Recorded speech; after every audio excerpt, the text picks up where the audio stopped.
If you see the live, let me know. Welcome in, college football backers. Here we go.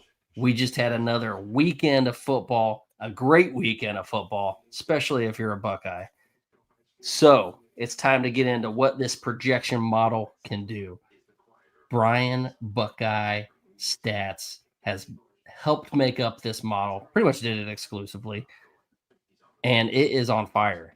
Can you tell us, just a couple of things, couple of games that this model has predicted well, and can you find any that it's done bad with? Because I haven't seen a lot. What's the good word? Memory is escaping me right now, but all I know is that we had a freaking banger of a weekend this weekend. We had a couple that didn't hit so well, but I don't know. I was joking around with my son and I was like, I'm not much of a gambler, but I think someone had put like $20 on just I think it was the Friday games on just our spreads, and that was it on just the Friday games, and they hit $350 on just $20. And I was looking at my son, I was like, man, we should probably start banging on some time. Time for us to open those Polymarket accounts up and use them. Right. And even some of the Saturday games, we did pretty well. I think we're hitting maybe 80-85%. And even it was the Texas game. Was it the Texas? The Texas A&M game. It was freaking awesome because we were getting so much hate because I think we were one of the only folks that are not only just posting the winner and scores and spreads, we're actually posting actual game stats. And we got so much hate that Texas was going to have more rushing yards than Texas A&M. Oh, yeah. And I don't remember the stat, but I think it was Texas had not rushed for over 100 yards. I think, if memory serves me right, and correct me if I'm wrong, but I think they had not rushed for over 100 yards, maybe all season long. There was some crazy stat, or didn't have 150, or maybe they didn't. Oh no, because the model predicted 150. That's right. I think what it was, they hadn't had a 100-yard rusher. Maybe that's what it was all season long. And if they didn't get a 100-yard rusher this game, it would have been the first time since the 60s. And I was getting so much hate from Texas A&M folks and before the game. And they said, there's no fucking way. And this is a quote. No fucking way that Texas is going to outrush us. No fucking way. And after the game, not only did we get the score, the winner right, but I think we actually got the spread almost exactly right and the score almost exactly right. We had Texas A&M fans come back and was like, you know what? I was wrong. Your model is fucking fire. That was a direct quote. Oh, yeah. I remember I reposted that right away. I retweeted that. I was like, man, that's cool. And people are starting to be like, oh, this model's good. Everything I said was wrong. Your model's awesome. But let's get into what the model did this week, because maybe, just maybe, the model got something wrong this week in the college football projection model. We'll see. Let's see how it goes. All right. So again, we are doing it differently than the college football playoff show, because the college football playoff show is not putting a projected winner of conferences in. Again, they explained it finally this week. Maybe it was because we're like, hey, dummies, why are you not putting someone in that's projected from the ACC? Like last week, it should have been Virginia projected to be the conference winner. Instead, they're just putting Miami in there because they're ranked higher. And that's another topic of discussion for later on. But let's just get into the show. Here we go. At number 12, drum roll, please. This has got to be a group of 5, right? It's got to be, right? No. Interesting. Big surprise.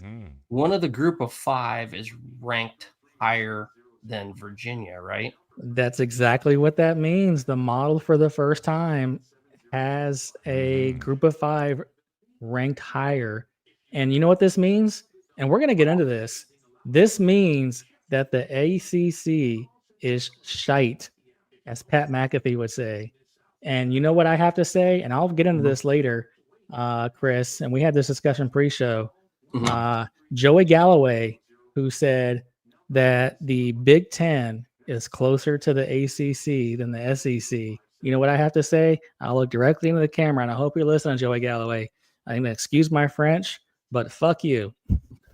Yeah, that's a dog shit take. That is. That's a horrible, horrible, horrible take. Oh my God.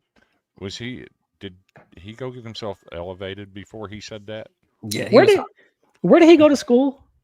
Ohio State, of course. I know. Oh God. All right. But where's he getting paid? Oh, what did they say? Green is thicker than blood or water. I don't know what they say about that. Anyway. All right. Let's go on to number 12. All right. Hey, we'll show the full bracket at the end. So if you're having questions about where teams are, we can back it up. We can cycle through again. Next week we're going to change it around a little bit, but this week it's just going to go straight countdown, and then we'll show the bracket at the end. Number 11. Got to be group of 5, right? Guess we'll see. I would think so. Boom, there it is. All right. North Texas. And Why is North Texas at 11?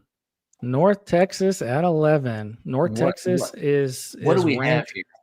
Ranked number 1 in the country in offense, I believe. And they are ranked 65 in defense. However, they dog walked a group of 4 Washington State 59-10. And the model did like that, as to some other group of 5 contenders.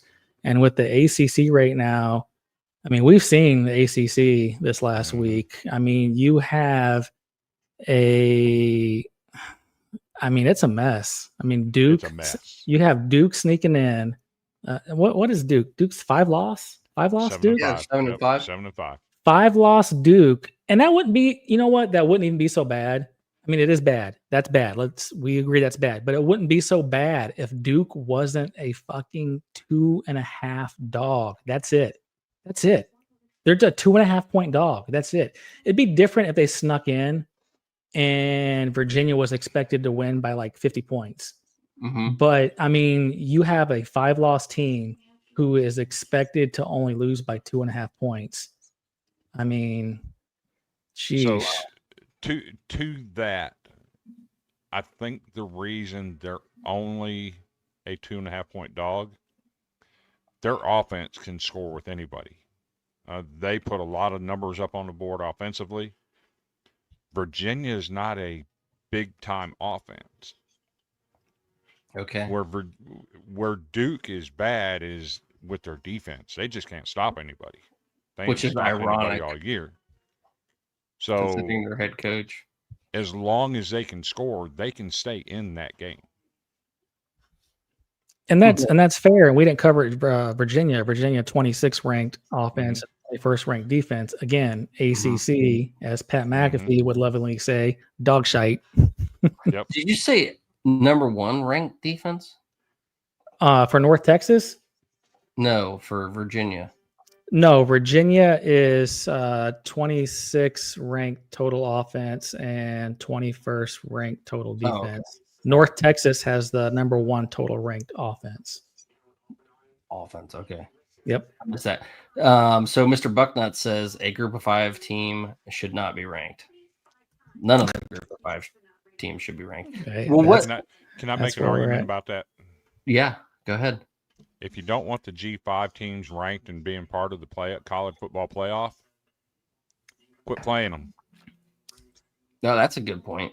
If you don't want them to be included, stop playing them to pad your stats. Simple answer. That's a good point. But I think it's nice for access. I mean, if you have 12 teams, one group of 5 is not a big deal. And if you end up getting a Boise State, you don't know you have a Boise State unless they make the big show, right? Unless they play someone big. You never know. I want to make a point. I want to make a point here. I want to make a point for North Texas. I'm going to stick up for North Texas here. Who did they lose to? I want to make a point. Okay. Washington State, who got dog walked by North Texas 59-10. They also played. You got to hand this to Washington State. They're homeless. Pac-12 is homeless. It's just Washington State and Oregon. Washington State also played Ole Miss. Okay. You know what the score was? 24-21. Ole Miss Gave them everything they wanted. 24-21. North Texas fucking curb stomped them 59-10. Tell me North Texas doesn't fucking belong. And so did Washington. Washington, yes. Washington curb stomped them 59-24. Virginia. They also played Virginia. You got to hand it to Washington State. Virginia played Washington State. Virginia beat them 22-20. So again, tell me North Texas doesn't belong with the big. James Madison also played them. James Madison won, but they won 24-20. So again, tell me North Texas doesn't belong. Tell me. Okay. I mean, that's a transitive property, but yeah. And sure. Tell me it's transitive property, but James Madison 24-20. Okay. Yeah. Virginia 22-20. Ole Miss 24-21. Those are all good teams, relatively close. But North Texas, boom, in your face. Shotgun blast to the face. Where there's to the face. Where there's similar numbers, it shows a trend. Right. Yes. Yeah, I give you that. And they took that trend and said, "Get out of our way." Exactly. And they're the Vandy number Chris, one. Are you saying the SEC sucks? No. I think he agreed with us. I think he just did. I do think there are teams that have punched above their weight. Okay. Certain teams. But other than that, I think top to bottom, the SEC is pretty dang strong. But yeah, there's teams that have punched above their weight. There's teams that haven't lived up to expectation in certain areas. This North Texas team, if you don't know anything about them, they lost 69-35, and I think that was like first or second game of the year. Yeah, that's a big number. And I believe it was before Drew Mastermaker took over as the starting quarterback. Okay, that's different. Yeah. And if you don't know nothing about this team, go do some research on them. Who'd they lose to? South Florida. South Florida. Oh, yeah, that's right. I forgot about that one. Yeah, that was a racetrack. That was 63-36. South Florida was the real deal too. But do some research on their head coach, Eric Morris, and the quarterbacks that he's been associated with. And then take a look at what this quarterback is. He was a guy that went to a walk-on tryout. That's right. And made the team as a walk-on and became the starting quarterback, and I'm going to say he's the best freshman quarterback in the United States. Wait, this sounds like a show that's on Hulu called Chad Powers. Is that what that? No. All right, let's go on to 10. All right. And here we go. On goes the train, just like the lane train. We're moving on. Texas A&M, that is a drop. 7 spots. Yep. Don't respect the schedule. I mean, they beat Notre Dame. They did. They lost to Texas. I mean, Texas is making waves to be in the college football playoff. They're trying to get that first 3-loss team in the college football playoff.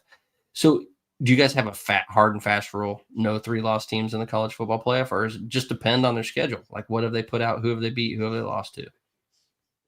I'm hard and fast. No 3-loss teams. I think it depends. Because for me, I say no 3-loss teams when there are 2-loss teams available. It depends on with good resumes. You got to compare the resumes, yeah, because not every schedule is not every schedule. Like you can't compare. Right. You can't compare a 2-loss. Let's just say it's a 2-loss Utah team, right, to a 2-loss Texas team. That's never going to happen. Right. Because there's good. This is a good point that Doug's making. Texas lost to Florida. That could be okay, because what did we figure out? Texas or Florida was 3 They're 4 and 8. Yes, 4-8, 2-6 in the conference though. So okay, a crappy conference. Let's just say you lose to a 4-8 team. All right, this is the 12-team playoff. That might be excluded. But then when you get pounded 35-10 against Georgia and you have another loss, two of those losses were to good teams, but you got curb stomped 35-10, and then you also lost to a 4-8 team. That's where I draw the line. So if their 3-team loss was Alabama, okay, now you're talking, all right. And you throw out the Florida and it's Alabama instead, then we have a resume to talk about, and you can be included. But right now you don't. Like, you lost to a 4-8 team, and you got curb stomped by one of the best teams you played. You're done. So you had the chance. You're done. And just using my team as a comparison, because they played each other. Vanderbilt's sitting here with 2 losses. Yes, Texas has 3. Yes, Texas did beat Vanderbilt. But you have 3 losses. You lost to a 4-8 football team. I think that should drop you below. I couldn't argue if they put Texas ahead of Vanderbilt, but you lost to a 4-8 team, which is something a 10-2 Vanderbilt did not do. Okay. I think that makes a huge difference. I'm with you on that. How many teams do you think the SEC is going to get or should get? I think, I don't know about this. I have not looked at it. To be fair, I have not paid attention to it. Exclude the model. What do you think in your head? I think they get 5. Jeez. That's absolutely asinine. Man, 5? The difference, well, yeah, I'm going to say 5. Who? You're going to have 5 in the SEC, 3 in the Big Ten, that's 8. Then you got the Big 12, that's 9. You got a G5. That's 10. Possibly an ACC or another G5. Yeah. But you don't, because it goes to the top 5 conference champions. Right, as they're ranked. And if Duke wins and James Madison wins, you're getting 2 G5 teams in. ACC won't get a conference champion in. It's the 5 highest ranked conferences. Yeah. That's their only prayer at that point is getting Miami in. Yeah, Miami would get the at-large, I think, there. You're right about that. So I think there's room for 5 SEC teams. That just blows my mind. I think they're gonna. It does. Wish they didn't. So ESPN will love it as long as they don't match them up against. Some of them will have to play each other. Yes, and that's what I would want. Play each other early. If they put them all on the opposite sides of the bracket on purpose, right? I don't want to see that, because then you're just increasing the odds of an SEC. It's just automatically deflates or devalues the playoff. So if you watch what happened on last week's college football playoff poll, the committee was 100% moving a team with intent. The intent was that if they could pull an upset on Saturday, they were 100% going to jump 3 or 4 other teams in 1 week and get into the college football playoffs to eliminate that 5th SEC team, and that was Michigan. And I'm just going to say it. Thank you, Ohio State, for taking care of that nonsense. Absolutely welcome. No one likes Michigan. No one likes a cheater. Because how do you jump? They jumped 3 spots in 1 week. And the entire intent with that was to put them in position where if they could pull an upset, they were getting in. So you can see some of the intent. It's a money-making business, that's for sure. Yes. That's why Notre Dame was, from the very start, hey, you're making it. I mean, it's obvious. Like, we all know that. If Bama loses to Georgia, that will be their third loss. Do you think they still get it? I don't think you can, unless it's an absolute ass kicking. Unless it's a blowout. Right. You can't take, because all the other teams aren't playing. They don't have a chance for another loss. So you can't take that third loss in the conference championship game and put it against any of the teams. Mm-hmm. A loss doesn't count in the championship game. Otherwise, you might as well not even play the championship game. And I have no idea what it's going to look like tomorrow night. But for me, as a Vanderbilt fan, I want to be sitting at 10 or 10, 11, or 12. You need to be at 10. Yeah. Tomorrow night. 11 or 12, you're going to get bumped. So the reason I say 11 or 12 is because you put yourself in a position where if Alabama gets absolutely dog walked and blown out, they drop out.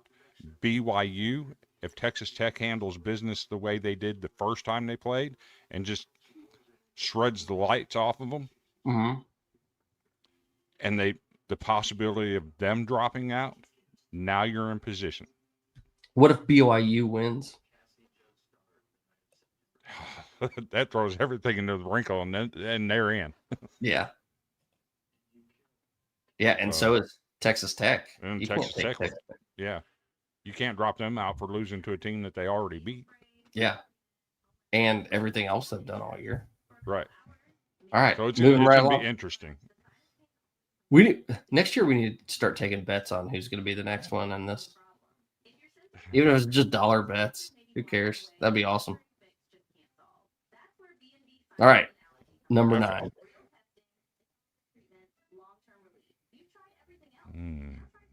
Ole Miss. Ooh. Without their coach. Was that in there? Did you put that in the model? No, I did not. This is one of the ones I want to talk about. Per the college football playoff rules, they can absolutely kick Ole Miss out of the playoffs. Oh, yeah. And I would contend, based on what they did 2 years ago to an undefeated Florida State team, kicking them out because a player was hurt, they've already injected that rule into their models. Sorry, Ole Miss. That was 4 teams. That's different. It's the same rule. You have to apply it evenly. But Ole Miss only has 1 loss. Well, you also have seen some players already decommit. It'd be interesting to see if they have players, if they have some players already start to hit the portal, because that will have an effect. And they lost not just their head coach, but their entire offensive staff. Correct. I think you have to apply this rule to them. Damn. They just as much as you hate to do it, that program. Yeah, as much as you hate to do it, I think it's only fair if you do. Took their entire offensive staff, too. Man, that's bold, dude. That is absolutely bold. Hey, we got another commenter saying the group of 5 has no business. If they do, why are they playing better teams, even each other?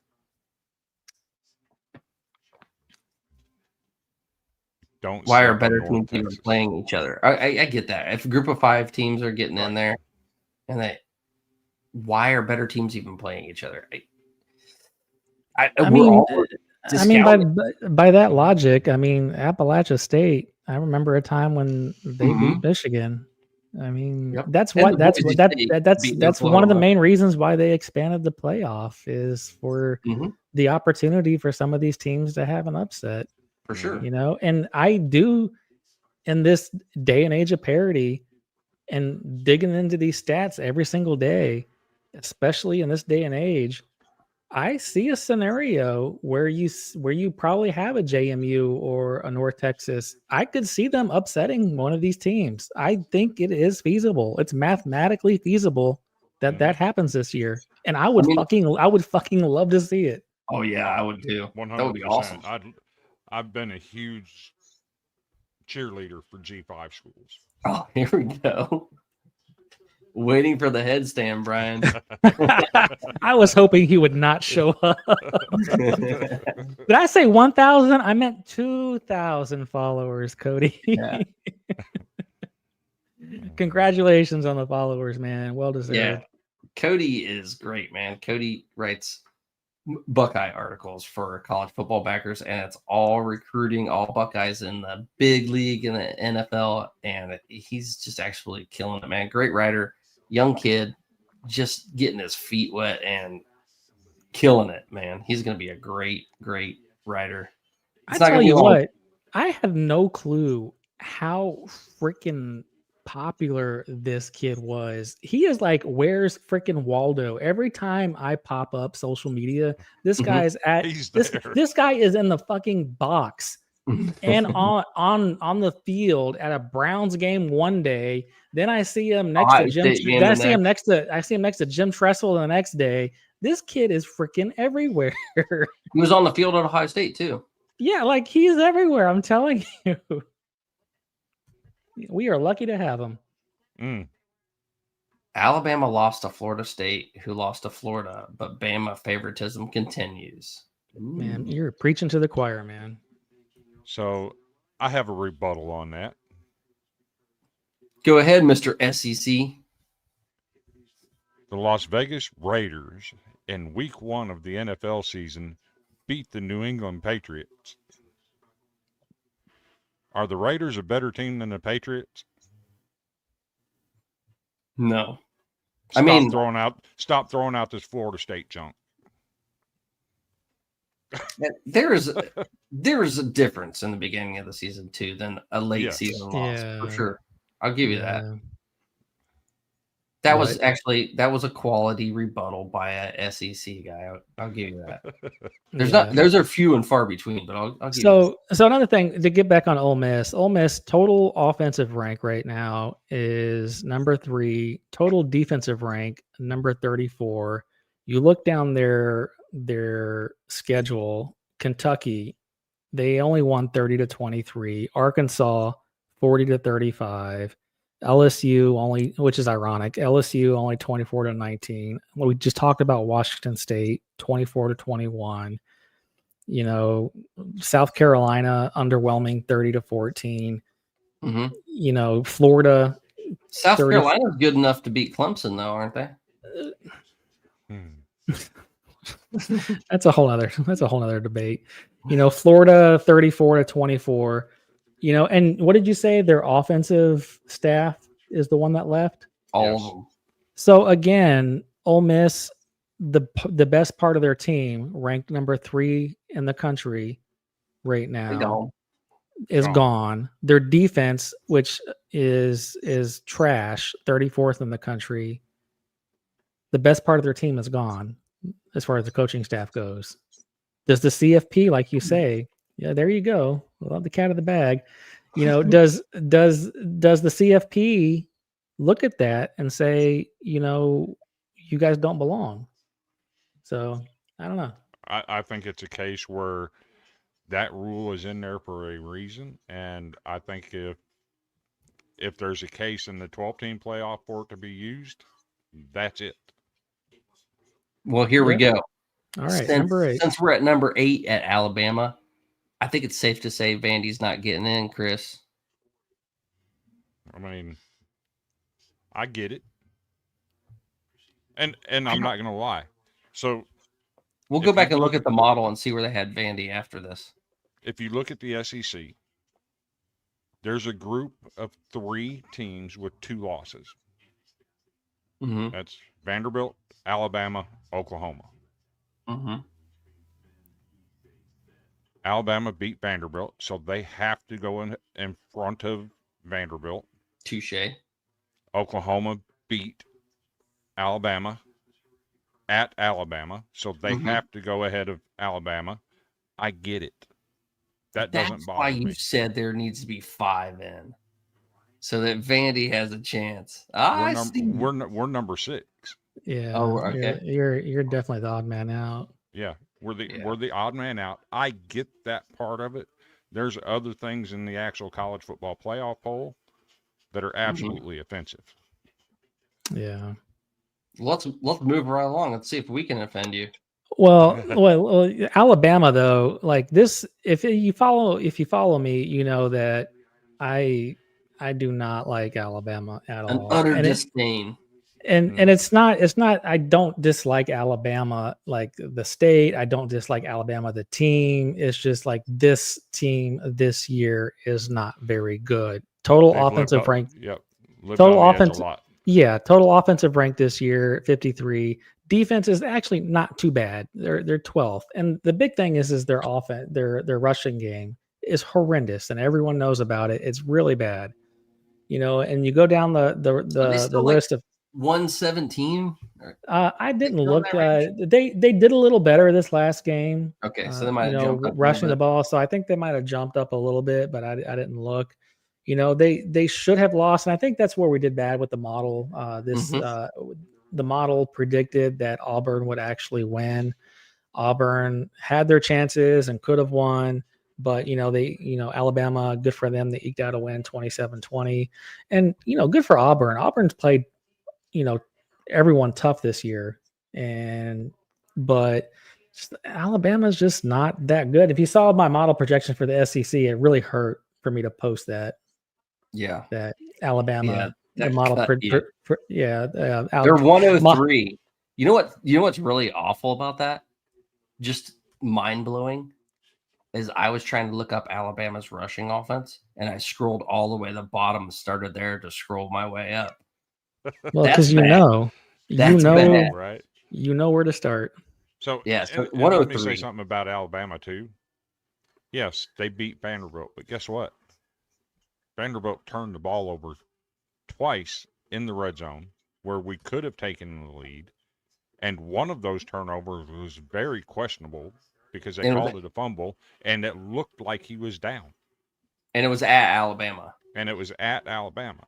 We had our chances to beat them. The score did not at all reflect what that game was. What are you trying to say there about the refs? You trying to say something? I mean, say it out loud. Yeah. Sometimes certain teams get certain calls that other teams don't based on a brand. You mean like Georgia against Florida? Or Georgia against Auburn on the goal line? Yeah. All right. What do we got next? Bashing the SEC refs. Gotta love it. Ooh, Notre Dame. Where's Mike Bowser when you need him? Right. Hey, Mikey. I think he gave up on us after Notre Dame got pulled out again. Yep. Notre Dame ranked number 18th offensively and 25th defensively. And obviously, how did they jump up here? Because last week they were out, right? I can't remember if they might have been just on the outside looking in. I think they were one of the teams that were out. They got bumped. They were 11, I think, last week. Yeah, I think with their win and then some of the I like to call cascading properties with the model with the opponents and so I guess winning except for Miami won, but they beat Pittsburgh, who they beat. So that didn't help either way. I don't know.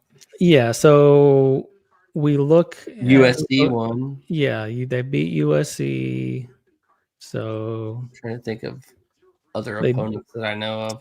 I don't know if Pitt won. I can't remember if Pitt won, but they lost to Miami. 37-7. Yeah. But Miami beat Notre Dame. So yeah. I guess that's good for them both ways.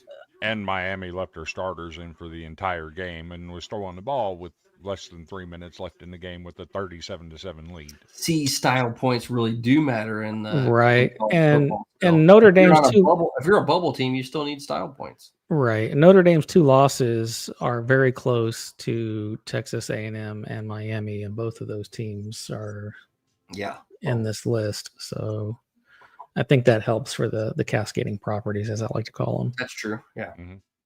Well, I think that's what's been said all along, that Notre Dame deserved to be in here because of who they lost to, which is mind-boggling, but still. Not only that, their schedule's not near as bad as what people make it out to be. Why is that? USC's a solid team. Yeah. They handled their business. They've won 10 Pittsburgh's straight. decent. Pittsburgh's good, and they absolutely that was 35-0, and they ran 5 offensive plays. Mm-hmm. So that tells you a little bit about Notre Dame. They're pretty dadgum good. And by the way, they've won 10 straight games. Yeah, and they're not playing Sister Mary of the Poor either. I mean, all these teams are like they're decent teams and decent conferences. So number 6. Here we go, Georgia. Now, this is because this means Miami's not in, right? If Georgia's rated 6, or are they? Maybe. So Georgia, we're gonna have a conversation about Georgia. Georgia, 1 loss. Georgia is total offensive rank 41, total defense ranked 13. And I don't know if we want to get in this conversation now or get it in next one, but you know what? Let's do it next one. Obviously, I know who's number 5, so it might be best just to do it on the next one. Let's go. Oh, that's okay. Miami's at 5. Oh my God! What? How did this happen? Yep. So let's have a chat about this. We get to the end of the season here, and I had a dog fight with this model. I had a dog fight. So you get to the end, the model beat your ass. The model won here. So you get to the end of the season. It's not always about apparently who has 1 loss or 2 loss. We just had 20 people drop off after they saw. Right? I know. So here, let me explain, and let me explain what the model said to me. Okay. There's a couple things being done here. You get to the end of the season, it's not always about who has 1 loss, vice 2 losses. This model is about, at the end of the season, who is going to whoop whose ass. Okay. And the model thinks Miami is going to whoop, if they played each other, Georgia's ass pretty convincingly. Slightly. What's that? There's only 1 spot ahead. It has to be slight. And Miami has 2 losses. Yeah. One of them's SMU. So let's chat about this. Miami's total refs. That's Miami's total offense is ranked 30, and their total defense is ranked 11. But it doesn't stop there. We are going to play. You ready? Mm-hmm. Just hang with me now. We're going to play transit. We're going to play transitive property tic-tac-toe. All right, you guys ready? And Joey Galloway, follow along. This might be tough. Okay, this might be a little tough. All right, and bear with me because my epileptic brain might not be. It might be hard for me too. So let's play along. All right. So Miami just beat Pitt, right? Yes. Mm-hmm. All right. No. This is where I wanted to start. All right. I'm back. All right. So Georgia is top of the conference of the SEC. You can make a argument that it's Alabama, but just play along with me right now because Georgia is the top ranked SEC right now. So, all right. And who is the top ranked before this weekend? Who was the top ranked ACC? Virginia. It was Georgia Tech before this weekend. It was Georgia Tech. Okay. All right. So you had number 1 ACC against number 1 SEC. Battle of the Titans. Clash of number 1 ACC and number 1 SEC. Joey Galloway saying that the Big Ten was closer to the ACC. What was the fucking score of that game? It was Behemoth 16-9. Your best team in the SEC barely won 16-9 against Georgia Tech.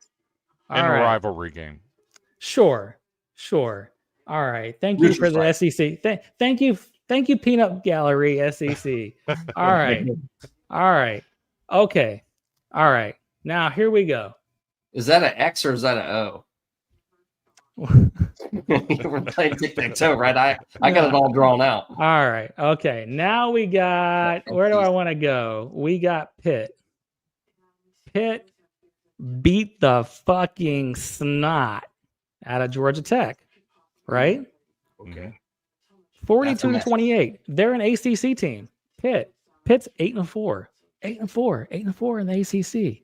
Just hanging out in the ACC, 8-4. They beat the living fucking snot out of Georgia Tech, 42-28. Your behemoth Georgia barely beat Georgia Tech 16 to, what was the score? 16-9? Yeah. And Pitt beat them 42-28. Guess who Pitt also played this season? They played Notre Dame and Miami. Oh my gosh. I wonder what the score was for both of those games. Wow. Let's see. Two X's against Notre SEC. Dame. Notre Dame played Pitt. Notre Dame beat the fucking snot out of Pitt 37-15. Georgia couldn't do it. Georgia only beat Pitt 16-9, but Notre Dame beat them 37-15. But wait, do those count as separate X's, or is that one combined X for? Because now you got two X's in tic-tac-toe. I'm playing tic-tac-toe. Okay. Those are three X's. Three X's there.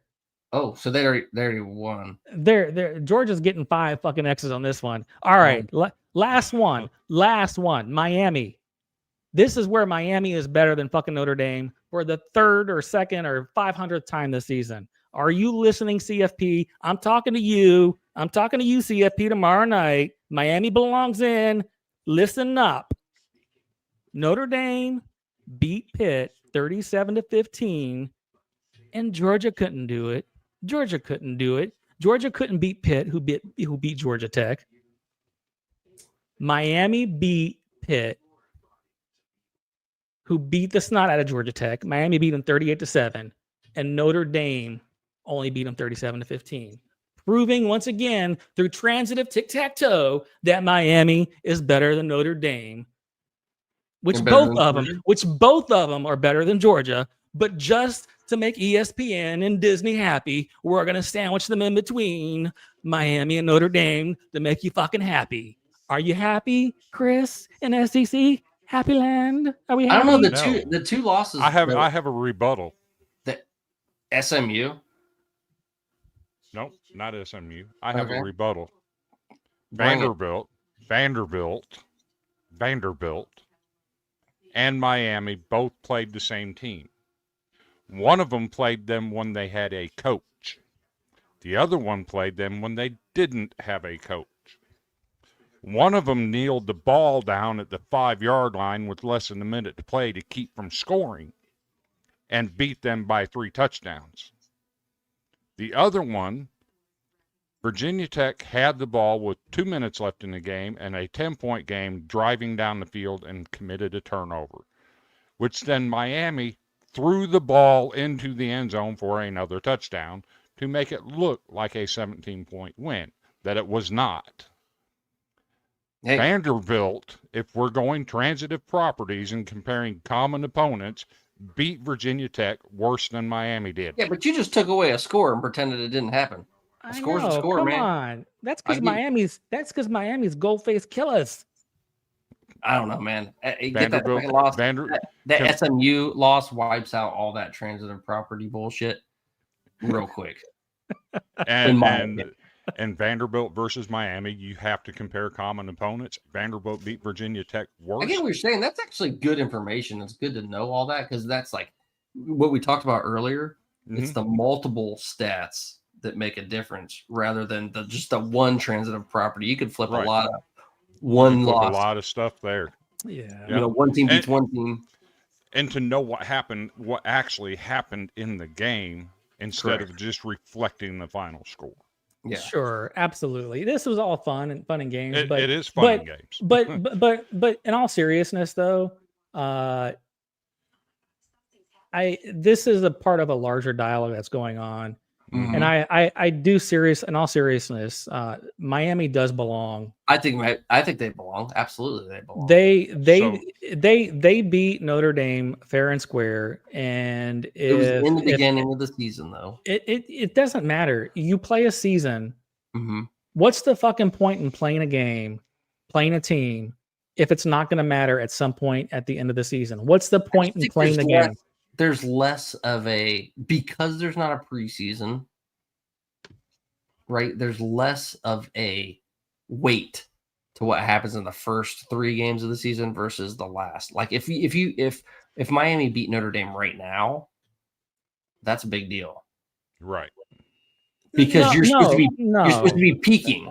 So yes, no. I mean, it still matters. The head-to-head still matters. Yes, the head-to-head still. Yes, absolutely. Absolutely fucking not. Because in college football, that's why you don't have a preseason. The game matters always. Always. Period. It matters. Hard stop. Period. Hard stop. They're weighted differently. No. Now you're starting to sound like the committee. Okay. So the game always matters. What they say is right. So let me throw this out there. Throw it. I have no idea what the top 4 looks like. I'm just going to throw that out there.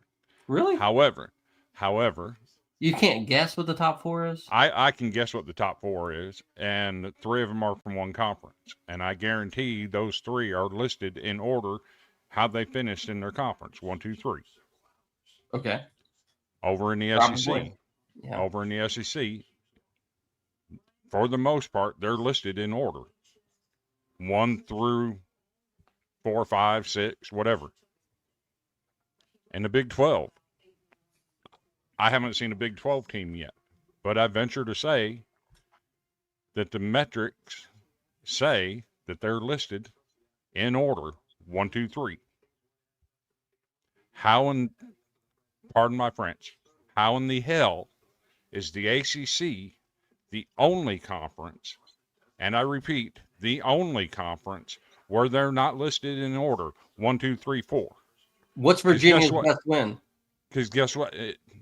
If we're going to list all the other conferences 1 through whatever, we have to list the ACC the same way. Not necessarily. You got to compare them. Then let's compare all the rest, and that's not what we're doing. Yeah, you do. All the other ones are listed in the same order. They just worked out because the schedule. The biggest problem is the conference schedules. Conference schedules are not the same for every team. So if you look at the ACC, this is not even your second place team. No, but they're the best team in the conference. If they're the best team in the conference, why aren't they playing for a conference championship? Because they played better teams than other schools. And they had that one fluke loss to SMU.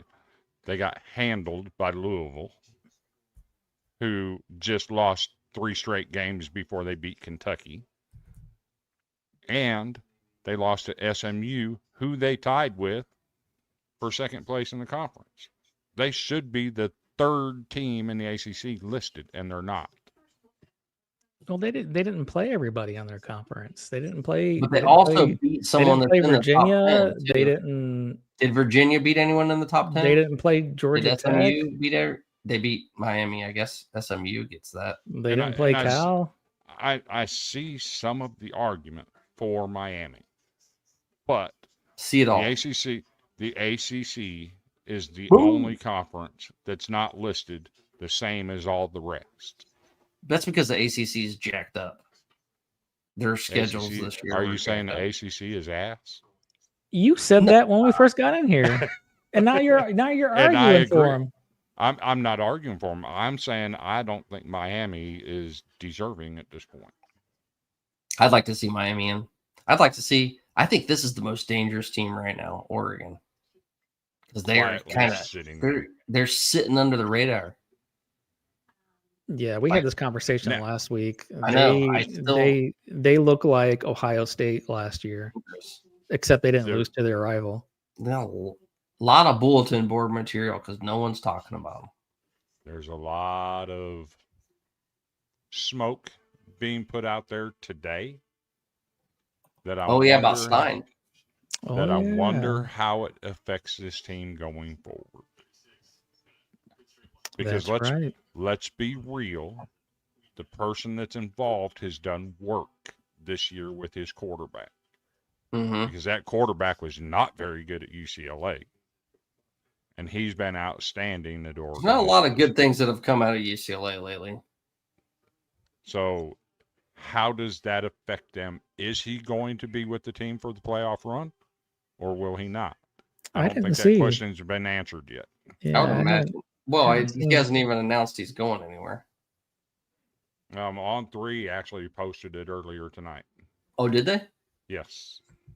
Well, who's going to be a 3? Texas Tech? Got to be, right? Boom. Yeah. I think that's fair. I think that's deserving, man. I think Texas Tech is a dangerous team also. Very well-rounded. I didn't say before, but Oregon, 3rd ranked defense, 13th ranked offense. Again, reminds me a lot of Ohio State last year because that was pretty much where we were as far as rankings go. Texas Tech, 4th ranked offense, 6th ranked defense. Very, very well-balanced team. They're going to be dangerous in the playoff. They're looking good. And they came out of nowhere this year. See, and with that coming out of nowhere, I thought they had a chance to be pretty good because of the money they spent in NIL. I didn't think that they were going to be. I thought that was years down the road. I thought they were far enough behind in roster that spending that much might catch them up. I didn't expect it to have this effect. I didn't either. I mean, I think that's more coaching and development than anything. The only concern I have with Texas Tech is I just don't know who they've played. You don't trust the Big 12. I get that. Right. So it'd be interesting to see when they get in the playoff how they perform. I mean, they could perform very well. I just don't know. Well, what did the Big 12 do last year? Didn't they lose in the first game? They would have. Was it Arizona State lost to Texas, but gave Texas a great game and went into overtime. Yeah. Yeah. And I see a lot of similarities in this Texas Tech team and that Arizona State team. I don't know if they have the dominant run game like Arizona State had. If they get matched up with one of your boys from the SEC, you think they got a chance? Like, let's just say Texas Tech, Georgia, for some reason, gets the matchup. If you can't run the ball against Georgia, you're not beating them. Yeah. I think that's a fair assessment. Like, it's a fair assessment for almost every team, but Georgia specifically, with their defensive line. Georgia's different this year because I feel like they have a team there's no real superstars, but there's a lot of really good players. Right. That offense just is not good. Yeah. They've struggled at times to score. So 2's got to be, well, last week it was Ohio State. Back to Indiana. That's interesting. Yep. So Indiana had Purdue. Ohio State had Michigan. That was the difference. Weaken the resume a little bit, yeah. Yeah, it was. Yeah, it was not just the resume. It was the running game, the numbers getting there, the model like that. So, and then not it just was the that running game for who? Ohio State. For Ohio State, the running game kicked in, and then Mendoza had which might be fair, might not be fair because of the last game of the season. I don't know if they were saving some stuff in the tank. I don't know, but again, this is a merit-based model and it just goes on the numbers we have. But he had a pretty shitty game against Purdue. So, I mean, take it for what it's worth. I mean, even in limited capacity, the numbers were actually shit. What were his numbers? Let me pull them up right here. Are you talking PFF or just straight stats? No, I mean even his PFF was bad. Like I had him up that evening. He was like the 44th graded quarterback at the time I pulled him up out of like 47. For the week. But he was 8 for 15. Like, and the thing is too, I mean, that's a bad percentage. And Purdue, I think, was the 103rd ranked pass defense. Like, you should be doing better against that pass defense. You know, I mean, that's great. He had 3 touchdowns. He was accounted for, but I mean, that's not good.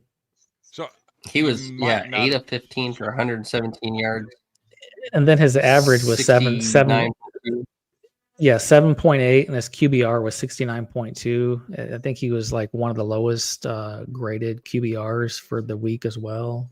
Like, it was bad. So let me ask you a question.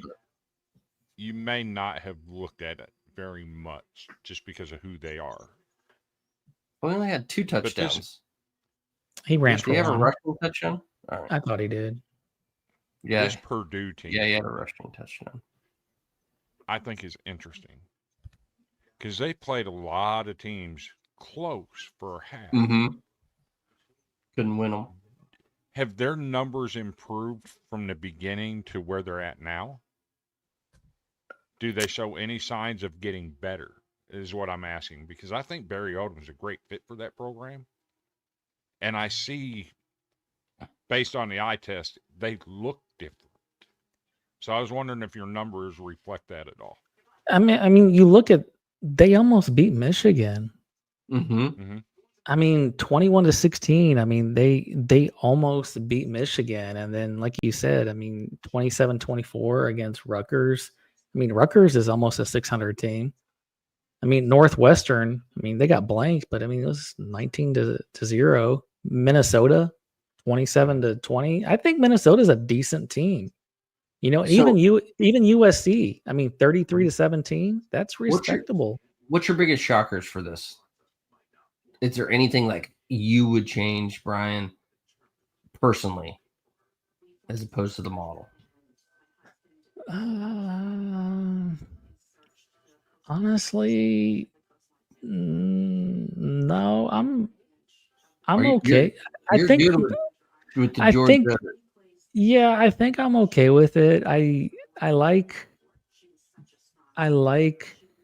Miami, and I think I'm okay with it. There's argument for Oklahoma, you know. I get it. You know, but overall, I'm okay. There's going to be some teams that get left out. There's always going to be. But I mean, Oklahoma 2 losses to Texas, and to who's their other loss? Notre Dame, wasn't it? No, Oklahoma didn't play Notre Dame. Oklahoma lost to Texas and Ole Miss. Okay. Yeah. So 2 quality teams. I can see that, but who gets forced out? Yeah, there's just going to be some teams that get left out. So I don't know. And then you think about next year. It's going to be interesting for the SEC when they go to nine games that they. It's really between Oklahoma and Miami, really, to me, because all the rest of these teams have to get in. Okay. Even A&M. So with 1 loss. For me, I'm taking Miami completely out. I'm putting Oklahoma in. So that head-to-head between Miami and Notre Dame means nothing. Does the Raiders beating the Patriots in week 1 mean anything? I know it's NFL versus college, but It's the same kind of thing. It's the first game of the season. Yeah, and politically, I just don't think you get away with that. I just don't think you get away with sneaking in 5 SEC teams. I think the CFP gets away with it. I just don't think you and you have to remember too, as much crap as ESPN gets and Disney gets for owning SEC Network, people forget they also own ACC Network. Yeah.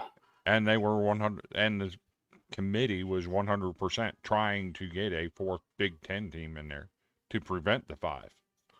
So there were not so covert attempts to do that. I don't think the Big Ten can get 4 in. Not anymore. Not after Michigan lost. Everybody's got 3 losses. Yeah, I don't see how you do it. So, but for me, I would drop Miami out. I'd put Oklahoma in, and just because of the rule in the playoff that exists for a reason, a team that loses, they can punish a team based on player availability and coaching availability. I think I would drop Ole Miss out, and that's a good point. Then you'd have to flip a coin between, I think, Vanderbilt and BYU. At this point, I'd have to put BYU in there with 1 loss. BYU's got a good resume. They have to make it close against Texas Tech this time around, or else there's no chance BYU's getting in. That's the only difference I'd make. I'd drop Miami out, put Oklahoma in, drop Ole Miss out, and put BYU in that spot. Yeah, that's got to be tough for BYU, man. Like losing twice to the same team, and that's the only reason why you get left out. Happens to be number 3. Yeah, I know, man. Ole Miss only has 1 loss. Mm-hmm. And you're going to take them out? They lost their entire coaching staff. And I know, but that's good. Maybe they have, maybe that is good for another loss. I don't know. That rule if the rule is not going to be used, take it out. I mean, that's where we're at. Yeah, they lost their coach, their offensive coordinator. What did they lose? Their quarterback coach? Offensive coordinator, quarterback coach, wide receiver coach. Oh, good. Yeah, and again, the only reason why they're ranked so high, I say the only reason why, but the main reason why they're ranked so high is because their offense is ranked 3rd in the country right now. That defense is ranked 34th. So, I mean, you take away that entire offensive coaching staff. I mean, what do you got? This is some drama there. I mean, between those 3, someone's got to get left out. I just don't know how I make that choice. I think I leave Ole Miss in, and I think Oklahoma. I don't think. Well, just like you said, Chris. I mean, if you're going to be consistent, but you got it is not fair to Florida State. If you're going to punish them, you got to be consistent, man. If you're going to have a rule and you're going to punish an entire team, players, coaches, fan base, state, you got to turn around and do the same thing fucking 2 years later. It is unfair. It's not right. You got to be consistent. And to that point, and let's be clear. Yes, Bob Chesney at James Madison has taken the UCLA job, but guess what? The agreement is in place that he's going to coach James Madison through the playoffs. Yeah, that's on the school. You're right. I get it. They could have let Kiffin. He would have stayed and coached. And North Texas is letting Eric Morris coach as long as the season progresses. So there's differences there. Yeah, that's on Ole Miss too. And I think it did come out that Lane did say that he did want to stay and coach, but the administration said that they did not want him to. So let me present a scenario to you. Say Michigan fires their coach. They decide in November, we're going to hire Ryan Day.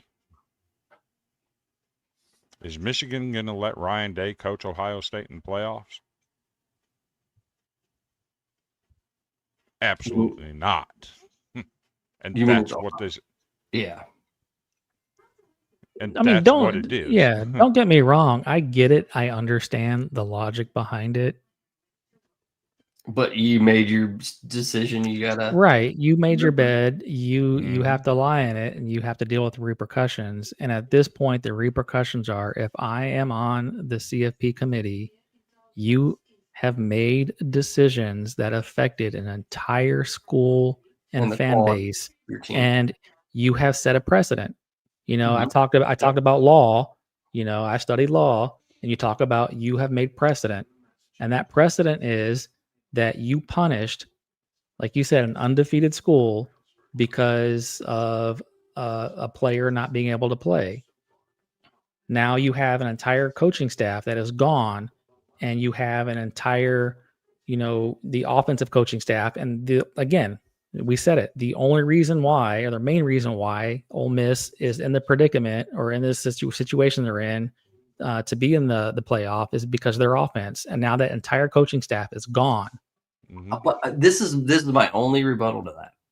If you have what really defines the coach and the coordinators are how they build the team up for the year. By this point in the year, all the players should know the plays and when they need to call them and everything, all their strategies. They probably have it themselves. They could, like the quarterback could call the plays himself. So and they could build their game plan based on what they've done before. Maybe it might not be as good, but it's not like you're losing the starting quarterback where that immediately affects your play. Steve, let me ask you a question. Mm-hmm. Did you see that video I posted of Matt Patricia and Kaden McDonald after the game? Yeah. Did it make you cry? Be honest. No, I thought it was cool, but okay. I'm not gonna lie. It made me cry. And I had a lot of people message me and say, grown men say that made them cry as well. It literally made me cry. My point being is this. If you have a genuine team and you have cohesion that you've built all season long, and you have a genuine championship caliber team and cohesion, and you just strip it away, that cohesion's gone. You can't build that over a week or two. It's gone. It's gone. Or maybe your team rallies because they want to prove a point that this is a good team. I don't care who's here, who's not. It just depends on what the locker room's like. You know, that's fair. That's fair. Maybe Florida State could have rallied behind their second string or third string quarterback, a la Ohio State when they won a national championship. Yeah. But the committee did not give Florida State that opportunity. Yeah, Florida State got screwed. So they set a precedent. Here's the difference. You also got to see it on the field in the championship game. That was the difference. You got to see what their second string quarterback was like. And it didn't look good. But then you punish the entire team for it. Well, yeah. It didn't look good. Sure. But we haven't had the chance to see if it looks good. So there was actual visual and statistical evidence showing this isn't a good team anymore. And really Florida State was Florida State because of their quarterback. So let's look at the committee. You have a sitting AD on the committee of a team that's on the bubble. Utah. Do you think that sitting AD for Utah is going to advocate for Ole Miss, who just lost their entire offensive staff, to be in the playoffs? Utah's not on the bubble. I mean, yeah, they're in a group of teams that's sitting right there. They're not on the bubble. That bubble's bad. I think the last 2 weeks they've fallen off bad. But if last week's playoff poll is any indication, they're considered to be a bubble team. You have to be at 10 because you're going to get pushed out by other conference champions. I think so too. But I don't think there's any way that the Utah AD is going to advocate for a team that just lost their entire staff to be in the playoffs. I don't know. It's going to be interesting. It'll be interesting to see tomorrow So how they're stacked up. It's interesting that Brian brought up Ohio State rallying behind the backup quarterbacks a few years back. As part of college football backers, pay attention. There's going to be something special about this Virginia team come out later this week. Pay attention for that, because I absolutely think that something happened in that program 2 years ago that they finally got some closure on this year, and I think that's had a huge effect on this team and the way they've played. And so the pay rally. attention. Look for that article coming out later this week. Absolutely. Will do. And like always, go check out College Football Backers. All our writers are excellent. Check out what we got. We got some credentialed guys going to different places. We got an Army-Navy game reporter that's going to be credentialed. We got excellent articles. So it's building and it's getting big quick. So go check it out. College Football Backers. It's cfbackers.com. We are sponsored by Polymarket. I didn't put that in the stream today, but go check out Polymarket. You can get a link from actually the description of the show. I got it in there. But until then, we're going to do this. Are we going to do this? We talked about that. The next show is Sunday, so we'd have to do it Saturday night, which I'm game. Well, I'd have to be late because the games are. Yeah, we'll have to talk about that. We may or may not get one in before. Actually, if you wanted to, early Sunday morning. Yeah, we could do it because I think it starts at 12 to 3 is the selection show. If you wanted to do it early Sunday, I'm up for it. If you want to do it before the selection show. What time's the selection show? 12 to 3. All right, we'll talk about you do you do your show anyway. Yeah, in the morning. If you want to do a selection show that morning, we can do it. We'll see. Okay. I don't know if we're going to get in. If not, I can set it up for you guys. You guys can do it. Yeah, it's up to you. If you want to run through the 4 or 5 model projections for the conference championships real quick, we can do that. Or if you want to head out, it's up to you. So we'll just put that up on Twitter if you. And just the score. We got Georgia losing to Alabama. Let's see. Got North Texas losing to Tulane, which is an upset. Got Tulane beating 34-30. Duke losing to Virginia, so Virginia winning 28-23. Texas Tech winning 38-24, and got the Buckeyes winning 34-17 against Indiana. What was the Duke Virginia score? Duke Virginia winning 28-23. The spread is Virginia 2.5. So yeah. we got Virginia beating the spread by 5. Interesting.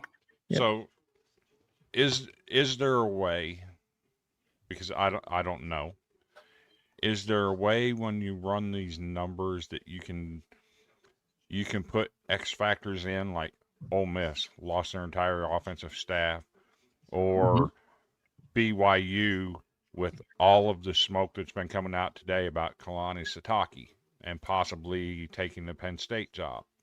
Yeah. Is there any way to put that kind of information in when you run these models? Yeah, I've been playing with human factors, and because I mean, it's hard to factor that in, but I've been playing around with that, and I might try to rerun with the BYU news. I might try to rerun that and factor that in, because I mean that does play. I mean, these are human beings after all, and that does play a role. And so that needs to be factored in. So yeah, I do account for weather. I account for home field advantage. I account for travel if people are traveling time zones, because we've seen all the studies about that. So I account for neutral sites, account for injuries, all that stuff, account for all that. But with the Lane Kiffin situation, with some of these coaching carousel situations, those things matter, and trying to figure out exactly how to account for that. Yeah, and that's something probably a year or two we'll get to it, or maybe in just a week or two. Yeah, we'll see. And that's what I like about this system is that you can tinker with it and add things and tinker with it a little bit, weigh this heavier than that or whatever. You're open to adjustment. Absolutely. So yeah, it's only year any one. Suggestions? Yeah, For sure. Mm-hmm. All right. Until next time, peace out. And we'll post this, compare it to the college football playoff. So follow us on Twitter, follow us on Facebook, follow us on YouTube. Take care. God bless. See you guys. Yep. Anchor down.